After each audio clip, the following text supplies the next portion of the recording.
settle in and pause the world with me. Many years ago, there was an emperor who was so fond of new clothes that he spent all his money on them. He did not give himself any concern about his army. He cared nothing about the theatre or for driving about in the woods, except for the sake of showing himself off in new clothes. He had a costume for every hour in the day, and just as they say of a king or an emperor, he's in his council chamber, they said of him, the emperor is in his dressing room. Life was merry and gay in the town where the emperor lived, and numbers of strangers came to it every day. Among them, there came one day 2 rascals who gave themselves out as weavers and said that they knew how to weave the most exquisite stuff imaginable. Not only were the colours and patterns uncommonly beautiful, but the clothes that were made of the stuff had the peculiar property of becoming invisible to every person who was unfit for the office he held or who was exceptionally stupid. Those must be valuable clothes, thought the emperor. By wearing them, I should be able to discover which of the men in my empire are not fit for their posts. I should distinguish wise men from fools. Yes, I must order some of the stuff to be woven for me directly. And he paid the swindlers a handsome sum of money in advance as they required. As for them, they put up 2 looms and pretended to be weaving, though there was nothing whatsoever in their shuttles. They called for a quantity of the finest silks and the purest gold thread, all of which went into their own bags, while they worked at their empty looms till late into the night. I should like to know how those weavers are getting on with the stuff, thought the emperor. But he felt a little queer when he reflected that those who were stupid or unfit for their office would not be able to see the material. He believed, indeed, that he had nothing to fear for himself, but still he thought it better to send someone else first, to see how the work was coming on. All the people in the town had heard of the peculiar property of the stuff, and everyone was curious to see how stupid their neighbour might be. I will send my faithful old Prime Minister to the weavers, thought the emperor. He will be best capable of judging of this stuff, for he is a man of sense, and nobody is more fit for his office than he.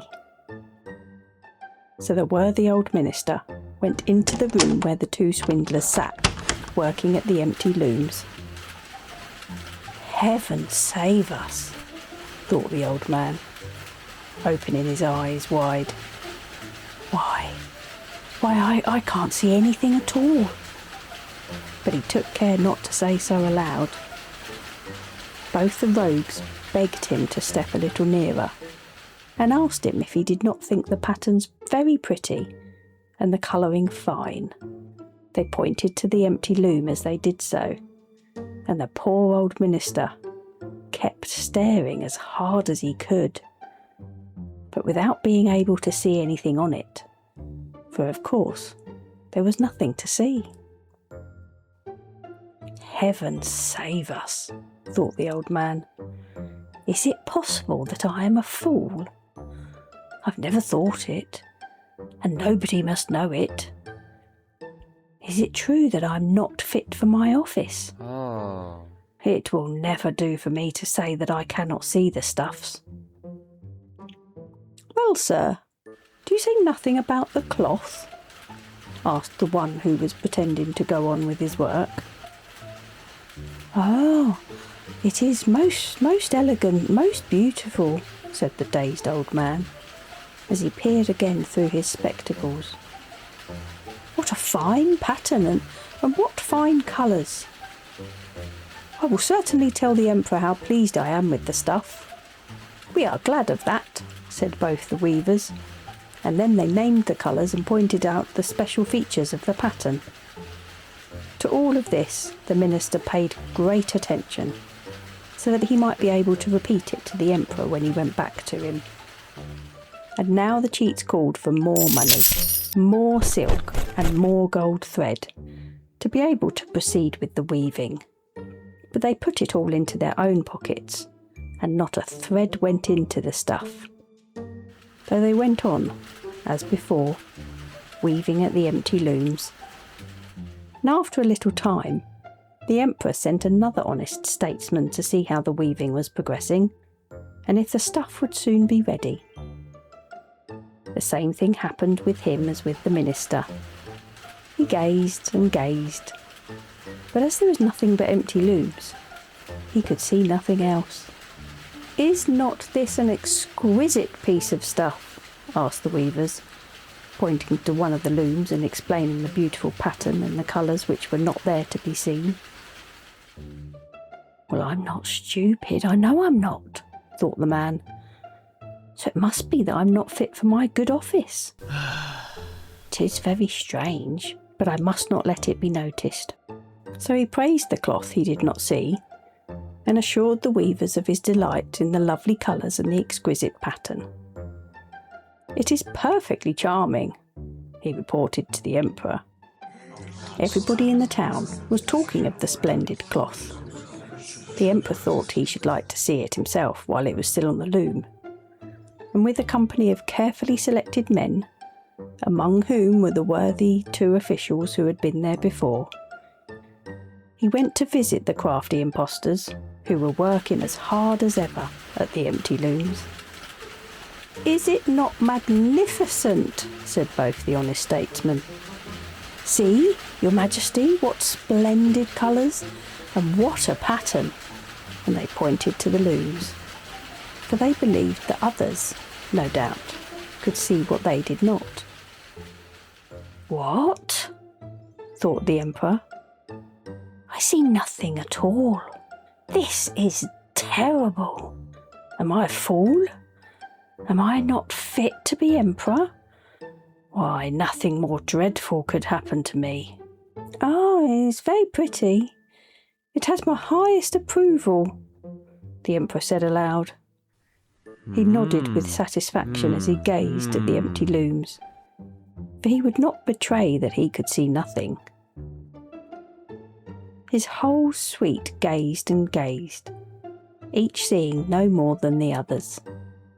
But like the emperor, they all exclaimed, "Oh, it's beautiful!" They even suggested to the emperor that he wear the splendid new clothes for the first time on the occasion of a great procession, which was soon to take place.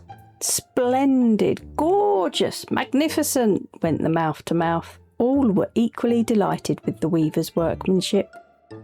The emperor gave each of the impostors an order of knighthood to be worn in their buttonholes, and the title Gentleman Weaver of the Imperial Court.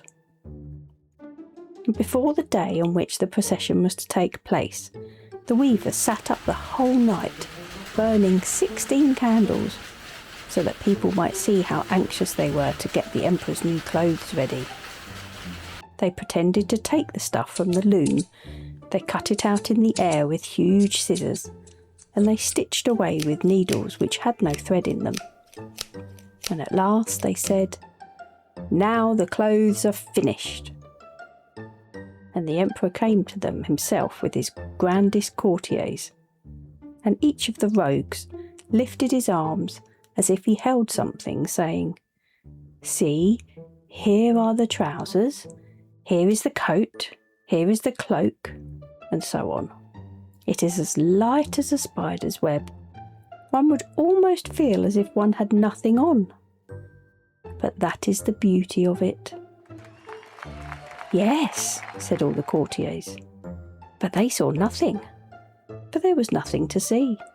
"Will your majesty be graciously pleased to take off your clothes, so that we may put on the new clothes here before the great mirror?" And the emperor took off his clothes, and the rogues pretended to put on first one garment and then another, of the new ones they had pretended to make. They pretended to fasten something round his waist and to tie on something. And this, they said, was the train. And the Emperor turned round and round before the mirror. "How well His Majesty looks in his new clothes! How becoming they are!" cried all the courtiers in turn. "That is a splendid costume." "The canopy that is to be carried over your Majesty in the procession is waiting outside," said the Master of Ceremonies. "Well, I am ready," replied the Emperor. "Don't the clothes look well?" And he turned round and round again before the mirror to appear as if he was admiring his new costume. The chamberlains, who were to carry the train, stooped and put their hands near the floor as if they were lifting it. Then they pretended to be holding something in the air. They would not let it be noticed that they could see and feel nothing. So the Emperor went along in the procession, under the splendid canopy, and everyone in the streets said, "How beautiful the Emperor's new clothes are, and what splendid train, and how well they fit." No one wanted to let it appear that he could see nothing, for that would prove him not fit for his post. None of the Emperor's clothes had been so great a success before. "But he has nothing on," said a little child. "Just listen to the innocent," said its father, and one person whispered to another what the child had said. "He has nothing on. A child said he has nothing on." "But he has nothing on," cried all the people. The Emperor was startled by this, for he had a suspicion that they were right. But he thought, "I must face this out to the end and go on with the procession." So he held himself more stiffly than ever, and the chamberlains held up the train that was not there at all.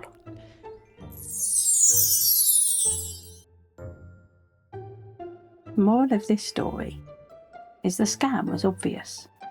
The fabric didn't exist, and the whole town still played along. Honestly, not much has changed. We just call them phishing emails now. See you next time.